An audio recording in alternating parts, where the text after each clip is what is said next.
Hello friends, welcome to Bangalore சமையல். இன்றைக்கி நம்ம சேனலில் ஒரு அட்டகாசமான புரட்டாசி ஸ்பெஷலான புளியோகரை எப்படி செய்கிறதுன்னு பார்க்கலாம்.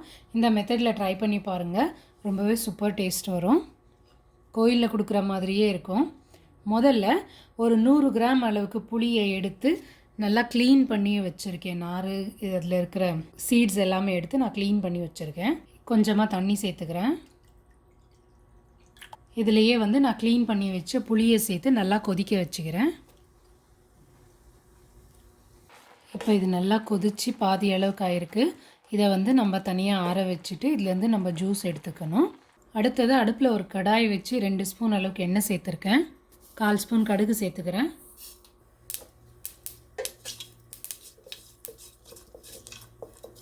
கடுகு பொரிஞ்சது கொஞ்சமாக வெந்தயம் சேர்த்துக்கிறேன். இது கூடவே 2 ஸ்பூன் அளவுக்கு சீரகம், 1 ஸ்பூன் அளவுக்கு மிளகு. தீ மீடியமாக வச்சுக்கோங்க. 3 ஸ்பூன் அளவுக்கு தனியா.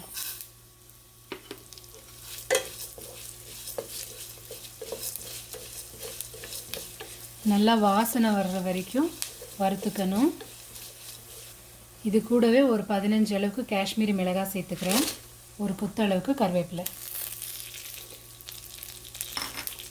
நான் இப்போ ஸ்டவ் நிறுத்திடுறேன். அந்த சூட்லேயே இது நல்லா வதங்கிடும். காஷ்மீரி மிளகாய் நல்லா கலர் கொடுக்கும். அப்படி இல்லைன்னா நீங்கள் காரத்துக்கு ஏற்ப எந்த மிளகாய் இருக்கோ அதை சேர்த்துக்கலாம். இப்போ இது ஆறுனதும் மிக்சியில் சேர்த்து நான் பொடியாக அரைச்சின்னு வந்துடுறேன். இப்போ நம்ம காசி வச்சுருக்கோம் இல்லைங்களா புளி, இதை இதில் சேர்த்து நான் ஃபில்ட்ரு பண்ணிக்கிறேன். கையிலே பண்ணலாம், நான் கொஞ்சம் சூடாக இருக்கிறதால இந்த மாதிரி ஸ்டெய்னர் யூஸ் பண்ணுறேன். இது கொஞ்சம் ஈஸியாகவும் இருக்கும். அர்ஜென்ட் அவசரத்தில் நம்ம எங்கேயாவது வெளில போகிறப்பவும் கொஞ்சம் ஃபாஸ்ட்டாக செய்ய முடியும். இதை திரும்பவும் தண்ணி சேர்த்து இன்னொரு வாட்டி நம்ம அந்த புளி தொக்கை எடுத்துக்கலாம். இப்போ இன்னொரு வாட்டியும் தண்ணி சேர்த்துருக்கேன்.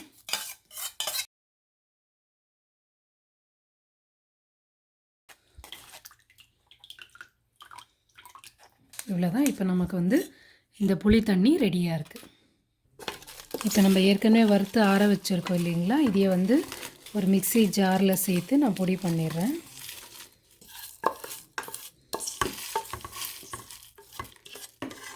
இப்போ அடுத்ததாக கடாயில் நான் ஒரு 5-6 ஸ்பூன் அளவுக்கு நல்லெண்ணெய் சேர்த்துருக்கேன். நம்ம கரைச்சி வச்சுருக்கோம் இல்லைங்களா புளி தண்ணி, இதை சேர்த்துக்கிறேன். இது கூடவே 1 ஸ்பூன் அளவுக்கு வெல்லம் சேர்த்துக்கிறேன்.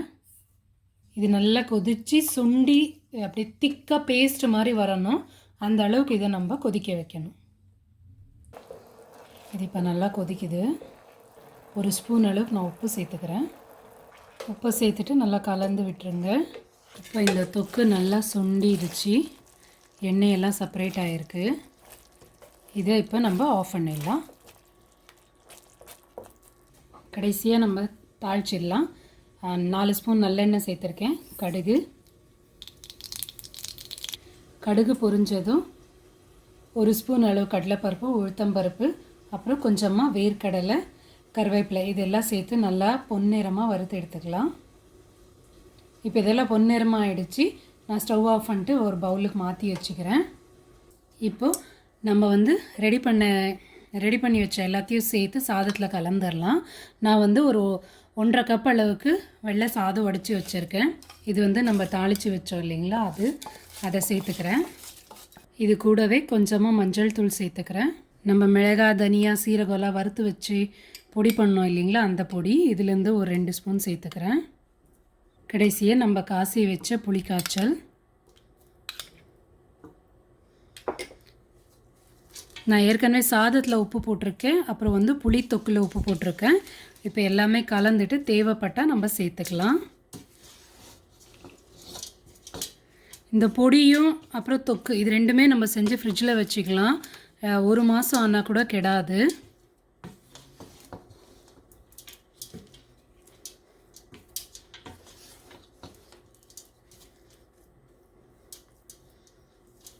இப்போ இதை நல்லா கலந்துட்டு கடைசியாக நான் கொஞ்சம் கொப்பரையை துருவி வச்சுருக்கேன், இதை சேர்த்துக்கலாம்.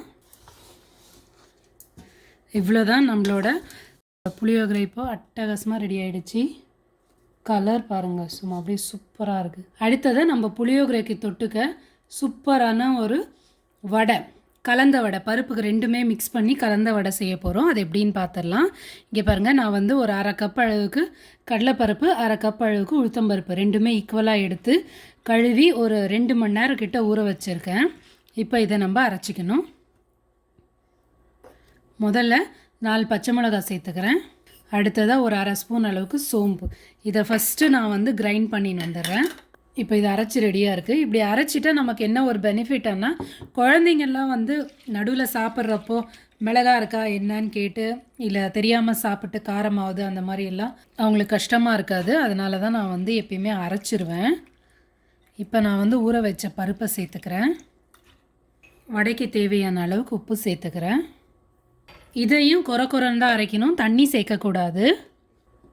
இப்போ பாருங்கள், இது அரைச்சாச்சு. சும்மா பல்ஸில் தான் ஓட்டினேன்.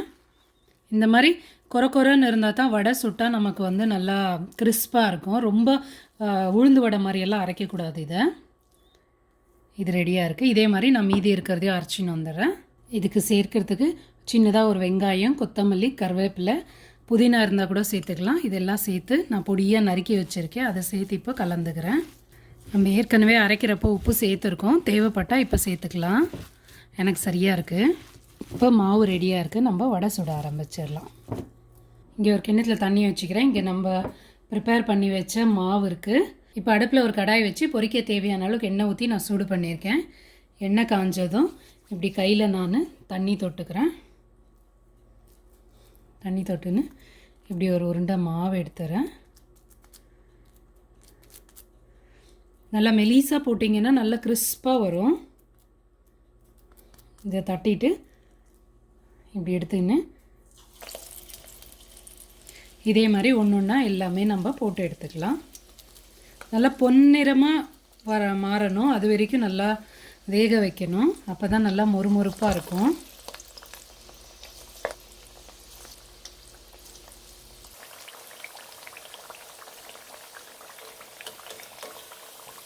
ரெண்டு சைடும் பொன்னிறமாக ஆனதும் இப்போ இதை நம்ம எடுத்துடலாம். சூப்பராக நம்மளோட வடை இப்போ கிறிஸ்பியாக ரெடி ஆகிடுச்சு. இங்கே பாருங்கள், அவ்வளோ சூப்பராக இருக்கும் டேஸ்ட். இது சாப்பிட்டிங்கன்னா நம்மளோட சூப்பரான மிக்சிங் தால் வடை அருமையாக ரெடி ஆகிடுச்சு. நீங்களும் இந்த மாதிரி புளியோகரை அப்புறம் வடை ரெண்டுமே சேர்த்து ட்ரை பண்ணி பாருங்கள். ரொம்ப டேஸ்ட்டாகவும் இருக்கும், சூப்பராக இருக்கும். இந்த வீடியோ உங்களுக்கு பிடிச்சிருந்ததுன்னா like, comment, share and subscribe பண்ண மறந்துடாதீங்க. தேங்க்யூ.